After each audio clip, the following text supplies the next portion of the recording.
नमस्कार, आप देख रहे हैं प्राइम 9 भारतवर्ष और आपके साथ मैं हूं साक्षी। सुल्तानपुर में जमीनी विवाद के प्रतिशोध को लेकर दबंगों ने पत्रकार की बेटी को दिन दहाड़े मिट्टी का तेल डालकर आग के हवाले कर दिया, जिससे युवती का शरीर लगभग 80% तक झुलस गया। तो वहीं परिजनों का आरोप है कि घटना की सूचना देने के बावजूद पुलिस घंटों तक नहीं पहुंची। दबंगों द्वारा जलाई गई युवती के इलाज के दौरान ट्रामा सेंटर में उसकी मौत हो गई।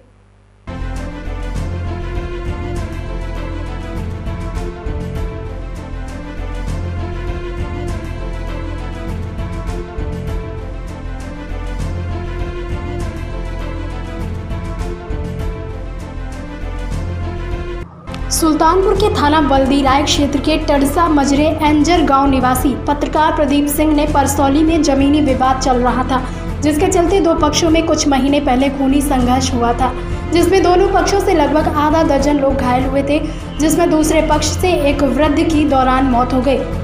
घटना में पुलिस ने मारपीट की घटना में बढ़ोतरी करते हुए हत्या की धारा को बढ़ाते हुए पत्रकार प्रदीप सिंह को जेल भेज दिया, जहां पत्रकार की पत्नी की तहरीर पर गंभीर धाराओं में बल्दीराय थाने पर गंभीर धाराओं में मुकदमा तो पंजीकृत कर लिया गया, लेकिन बल्दीराय पुलिस ने आरोपियों के प्रति प्रभावी निषेधात्मक कार्रवाई नहीं की, जिसके चलते बदले की भावना दूसरे पक्ष में बनी रही और आखिरकार दबंगों के द्वारा पत्रकार की बेटी श्रद्धा सिंह के हाथ और मुंह को बांधकर मिट्टी के तेल को डालते हुए आग के हवाले कर दिया गया।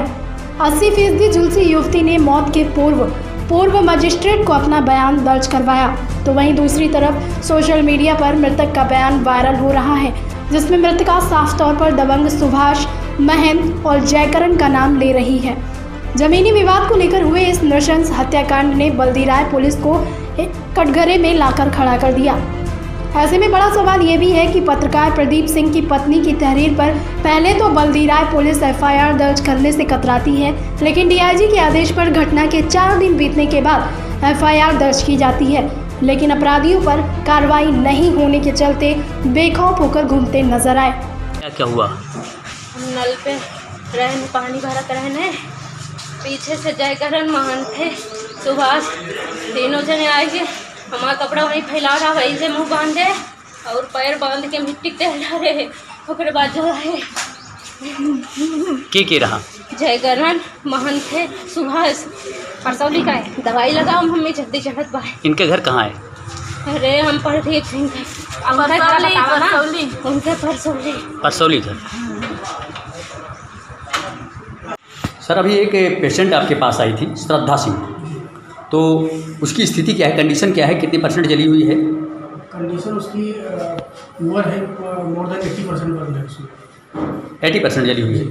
अच्छा, क्या उसके हाथ पैर बांधने का कहीं निशान था उस पर? जैसा कि उसने बताया, उसने खुद पेशेंट ने बताया है कि गांव की वो 2-3 लोगों ने, उनको नाम भी बताया, मुझे एग्जैक्ट याद नहीं, 3 नाम उन्होंने दिया था कि उन लोगों ने उसका हाथ और मुँह भी और पैर बांध के मिट्टी तेल डाल के जलाया जी। क्या कंडीशन फिलहाल क्या कंडीशन है? कंडीशन तो इसकी पुअर है, पुअर कंडीशन जी। मैं यहाँ पे प्राथमिक उपचार कर दिया गया है और इसको जिले के लिए रेफर किया गया है, मोस्ट प्रोबेबली इसको शायद लखनऊ के लिए भी रेफर कर दिया गया है। थाना बल्दीराय थाना क्षेत्र में एक युवती के द्वारा पड़ोस के गांव के 3 युवकों पर आरोप लगाया है कि वो आज सुबह आए और आने के बाद में उसके ऊपर केरोसिन का तेल डाल दिया और आग लगा दी। पुलिस ने तत्काल घर वालों की मदद से उस युवती को हॉस्पिटलाइज किया है।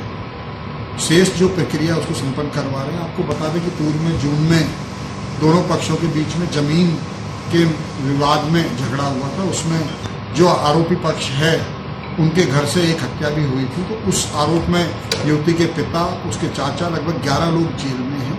तो जितने भी तथ्य हैं, जितने भी पहलू हैं, उसमें विधिक कार्रवाई करके पुलिस के द्वारा संपर्क कर दिया और इस नृशंस कांड को अंजाम दिया गया।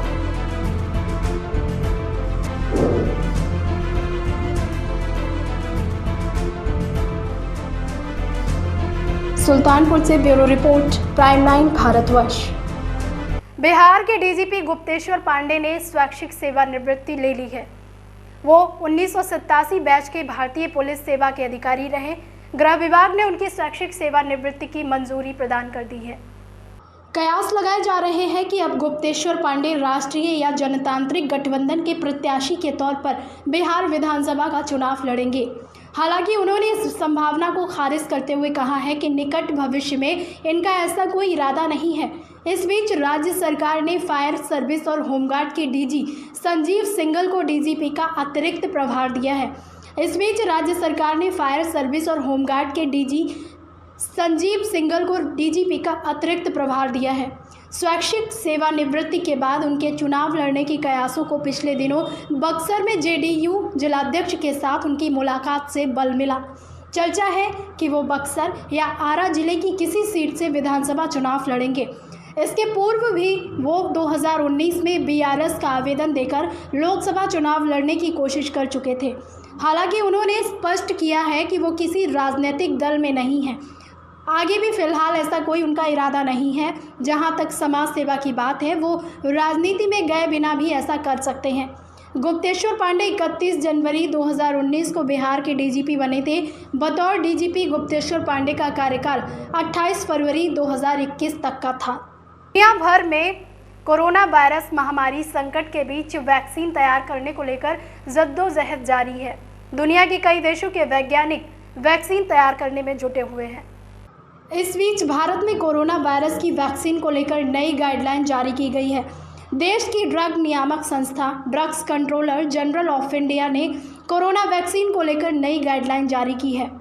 Drugs controller general of India ने बड़ी फार्मा कंपनियों के लिए सुरक्षा, प्रतिरक्षा और प्रभावकारिता मापदंडों को ध्यान में रखते हुए दिशा निर्देशों का एक नया सेट जारी किया है, जो कोविड-19 वैक्सीन विकसित कर रहे हैं।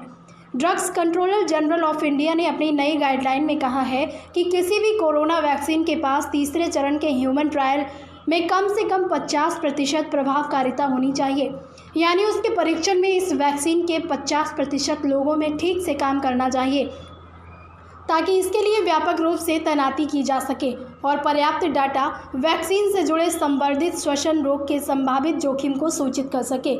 और अब इसी के साथ दीजिए मुझे इजाज़त और आप देखते रहिए प्राइम 9 भारतवर्ष।